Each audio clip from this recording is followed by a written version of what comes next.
नमस्कार। India at 9 में दिन भर की बड़ी खबरें लिए मैं कादम्बिनी शर्मा हूं आपके साथ। तो मध्य प्रदेश के मुरैना में बड़ा विमान हादसा हुआ है। यहां वायुसेना के 2 लड़ाकू विमान सुखोई 30 और मिराज 2000 एक साथ क्रैश हो गए। दोनों फाइटर प्लेन ने ग्वालियर एयरबेस से उड़ान भरी थी। हादसों में एक विमान के पायलट की मौत हो गई, वहीं 2 पायलटों को सेना के हेलीकॉप्टर से ग्वालियर ले जाया गया, जहां उनका इलाज जारी है।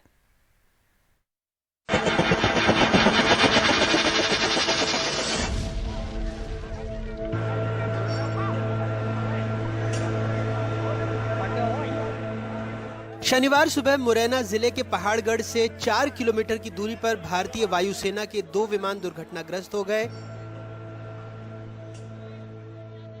स्थानीय लोगों ने धमाके के बाद जलते हुए एक विमान को बाबा श्यामदेव मंदिर के पास गिरते देखा। इसके बाद ग्रामीण उस जगह पहुंचे तो आग की लपटों के बीच मलबा बिखरा हुआ था।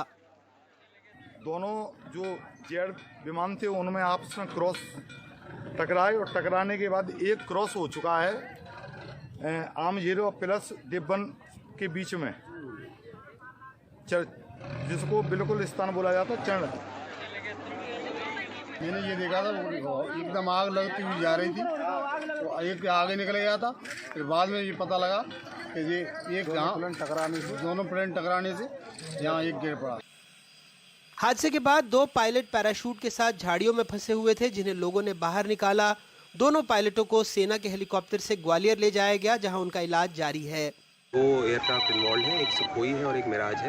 3 पायलट थे, 2 पायलट सेफ्टी इजेक्ट कर गए थे। वो लोग इंजर्ड पाए गए थे लेकिन सेफ थे, उनको एयरलिफ्ट कराया जा चुका है। अभी हमारे पास प्रारंभिक जानकारी है, इसमें वेरीफाइड इन्फॉर्मेशन एयरफोर्स की तरफ से नहीं प्राप्त हुई है, लेकिन ये संभावित है कि जिस एयरपोर्ट से पायलट इजेक्ट हुए थे सुखोई के, उसी एयरपोर्ट की डेब्री भरतपुर जिले में भी मिली है।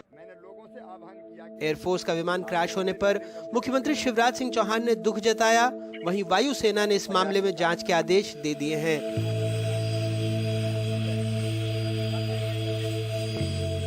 सुखोई 30 और मिराज 2000 का एक साथ दुर्घटनाग्रस्त होना वायुसेना के लिए एक बड़ा नुकसान है, क्योंकि दोनों वायुसेना की अग्रिम पंक्ति के लड़ाकू विमान हैं। नई दिल्ली में अपने वरिष्ठ सहयोगी राजीव रंजन, मुरैना से उपेंद्र गौतम के साथ भोपाल से अनुराग द्वारी, एनडीटीवी इंडिया। बीबीसी की डॉक्यूमेंट्री का विवाद बढ़ता जा रहा है। पाबंदियों के बाद भी केरल, पश्चिम बंगाल और दिल्ली के बाद अब मुंबई में फिल्म देखी गई।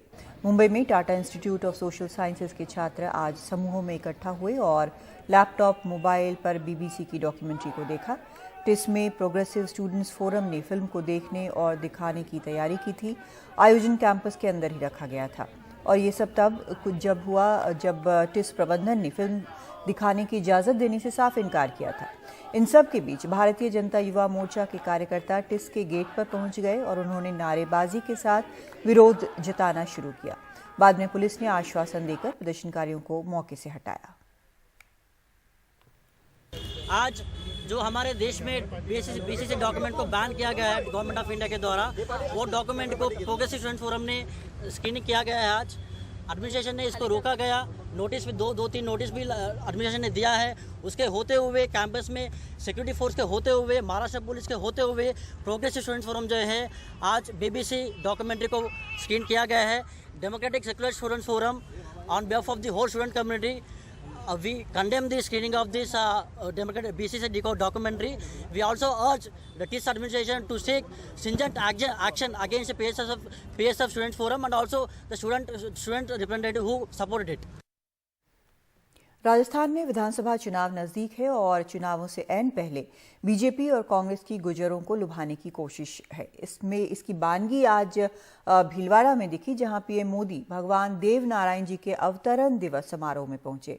वहीं राजस्थान सरकार ने इस धार्मिक मौके पर छुट्टी का ऐलान किया था।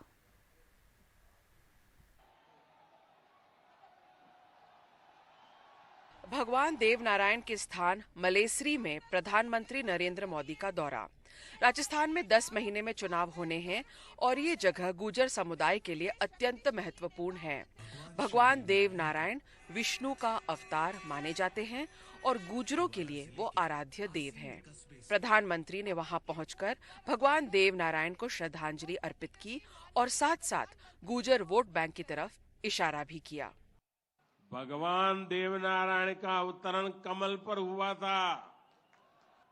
और हम तो वो लोग हैं जो पैदाइशी कमल के साथ हुई है।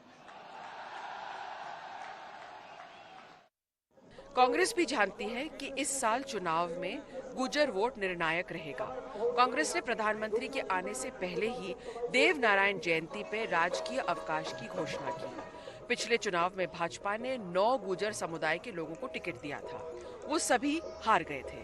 वोट एक तरफा कांग्रेस को पड़ा, इस उम्मीद से कि सचिन पायलट मुख्यमंत्री बनेंगे। आज हर आदमी को युवा चाहिए और युवा को मौका दे नहीं रही सरकार। सचिन पायलट को ये नहीं बनाते सीएम तो सारे जनता बीजेपी में जाएगी। सचिन पायलट को चाहते हैं, पार्टी को नहीं चाहते हैं। सचिन को पूरी समाज, सर्व समाज सतीश को प्रेम करती है। लेकिन गुर्जर नेता कहते हैं कि जरूरी नहीं है कि हर बार सचिन फैक्टर चल पाएगा।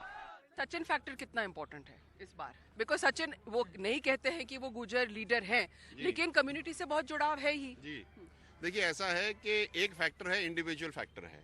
इंडिविजुअल फैक्टर एक बार हो सकता है, बार बार नहीं हो सकता। ठीक है, काट की हांडी कितनी बार चढ़ाओगे आप? एक बार चढ़ गई ना, और उसमें खीर रंधी नहीं रंधी वो तो दूर की बात है, लेकिन हो गई वो काम।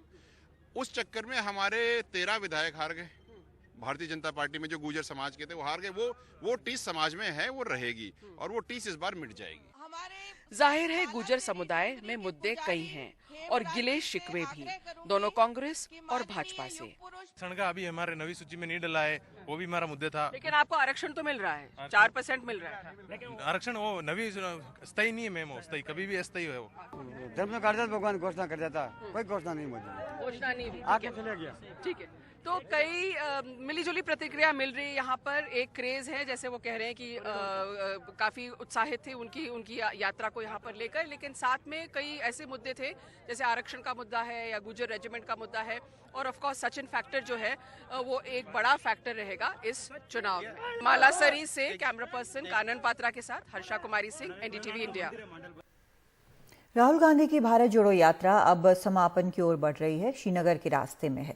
आज इसमें प्रियंका गांधी और पूर्व सीएम महबूबा मुफ्ती भी शामिल हुई। राहुल गांधी ने अपनी भारत जोड़ो यात्रा के दौरान लेथपुरा में सीआरपीएफ के जवानों को श्रद्धांजलि दी। फरवरी 2019 में यहां एक आत्मघाती हमले में 40 सीआरपीएफ जवानों की मौत हुई थी।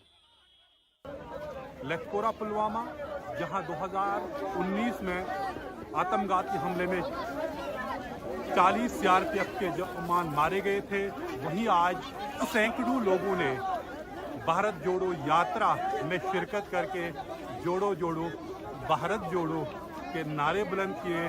राहुल गांधी के साथ चले कड़ी सुरक्षा में, बोले या न बोले, जमीन के हकाइक खुद अपनी तस्वीर बयान करते हैं।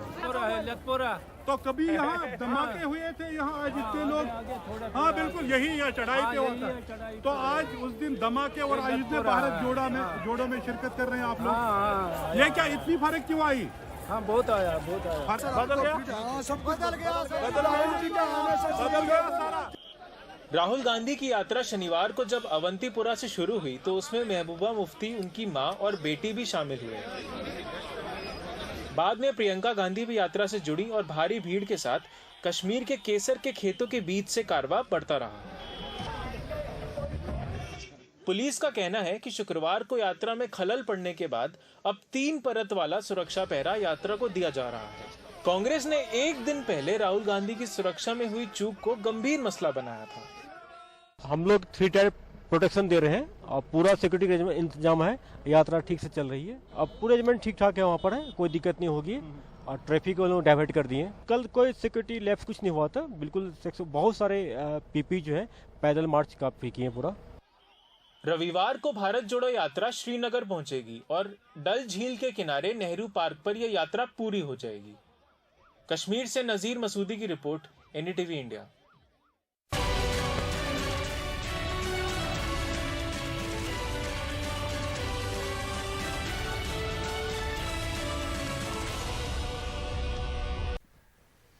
दिल्ली में राष्ट्रपति भवन में स्थित मुगल गार्डन्स का नाम बदलकर अमृत उद्यान कर दिया गया है। अब ये उद्यान रविवार को भी जनता के लिए खुला रहेगा। पहले अमृत उद्यान आम जनता के लिए सिर्फ 1 महीने के लिए खुला करता था, लेकिन अब इसकी अवधि बढ़ाकर 2 महीने के लिए कर दी गई है।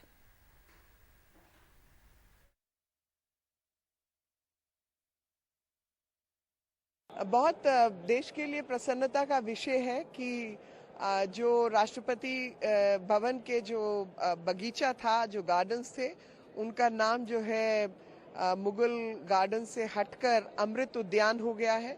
आप सोचते होंगे नाम में क्या रखा है? नाम में बहुत कुछ रखा है, खास तौर पे जब देश में अमृत महोत्सव मनाया जा रहा हो और जितनी भी गुलामी की बेड़ियां हैं, मानसिकता है, उनको तोड़कर एक आज़ाद भारत की याद तरोताज़ा की जाए और आज़ाद भारत में सबका सहयोग रहे। और उसी चीज़ को मद्देनज़र रखते हुए जो उद्यान है उसका नाम अमृत उद्यान किया गया है। हमारे सहयोगी यूसुफ खान ने अमृत उद्यान की गाइड गुलशन बिरसांता से बात की। मुगल गार्डन में और इस सब को सारे जितने भी बाग बगीचे जितने भी हैं उसको नया नाम दिया जाता है अमृत उद्यान, और उसके लिए गार्ड नियुक्त किए जा रहे हैं और नई नई फैसिलिटीज़ नियुक्त की जा रही हैं, जिसमें कि हमारे पास एक गाइड है। आइए इनसे बात करते हैं। सो मैम आप गुड आफ्टरनून, मेरा नाम गुलशन बिरसांटा है और मैं doctor Yashwant Singh Parmar university horticulture and forestry Nauni Solan से पढ़ी हूँ। मैंने अभी अपनी मास्टर्स कंप्लीट की है फ्लोरिकल्चर एंड लैंडस्केप आर्किटेक्चर में, और मैं यहाँ पे as a guide voluntarily young professional appoint हुई हूँ। तो यहाँ पर कितने तरीके के प्लांट हैं? यहाँ पे 120 वेराइटीज़ ऑफ रोज़ मिलेगी आपको, more than 80 varieties of winter annuals मिलेगी, और भी यहाँ पे डिफरेंट टाइप्स के आपको क्लाइंबर्स मिलेंगे और श्रब्स मिलेगी देखने को। और जैसे ये फेमस जो यहाँ का ट्री है जो लगे हुए, जो यहाँ पे चारों तरफ लगे हुए, वो है मॉलसरी के पेड़, तो ये सब है। तो और भी बहुत कुछ है, जैसे साइड में लगा है चाइना वो बोलते हैं, ऑरेंज बोलते हैं इनको। तो इस तरह डिफरेंट फ्रूट ट्रीज़ भी है, फ्लोरिकल्चर प्लांट्स भी है, ऑर्नामेंटल्स भी है, और साथ में एक डली खाना है जहाँ वेजिटेबल्स भी ग्रो करते हैं। तो यहाँ बहुत कुछ है, मतलब it's not only about floriculture, but यहाँ पे आप देखोगे तो मेडिसिनल प्लांट का एक अलग से गार्डन है, हर्बल गार्डन है, और भी बहुत कुछ है। अच्छा, तो ये बेलों के बारे में भी कुछ बोला जाता है कि ये 12 फुट दीवारों पे एक डिफरेंट तरीके की बेलें हैं, तो इसके बारे में कुछ बताना चाहेंगे आप? इसके बारे में क्या, ये अलग अलग टाइम पे फ्लावरिंग में आती है। जैसे जो आप ये अभी देख रहे हो, इसको बोलते हैं क्लीमेटिस, ये इसको हम बोलते हैं क्वीन ऑफ क्लाइंबर्स। तो वैसे ही डिफरेंट यहाँ पे क्लाइंबर्स लगे हैं, तो जो लोग आएंगे हम उनके बारे में, इनके बारे में उनको बताएंगे, गाइड करेंगे। वो लगाना चाहते तो बताएंगे कि कैसे लगाना है, कोई सीड लेना चाहते तो वो बताएंगे कि कहाँ पे मिलेगा। तो वैसे तो QR कोड्स इंस्टॉल कर दिए गए हैं, लेकिन अगर किसी को QR कोड नहीं आ रहा है समझ के कैसे देखना है, पढ़े लिखे लोग तो QR कोड से सारी इन्फॉर्मेशन प्लांट की निकाल सकते हैं, लेकिन जो ज़्यादा पढ़े लिखे नहीं है, जिनको नहीं पता लग रहा है, वो हमसे पूछ सकते हैं, हम उनको गाइड करेंगे। अमृत उद्यान जो कि मुगल गार्डन कहलाया जाता था, वो खुलेगा 1 नहीं 2 महीनों के लिए, और ये इसका जो टाइम पीरियड रहेगा वो 31 जनवरी से लेके 26 मार्च तक ये खुलेगा। सभी आएं, लुत्फ उठाएं इन खूबसूरत फूलों का। मैं यूसुफ खान, कैमरा पर्सन अशोक महाले के साथ NDTV इंडिया।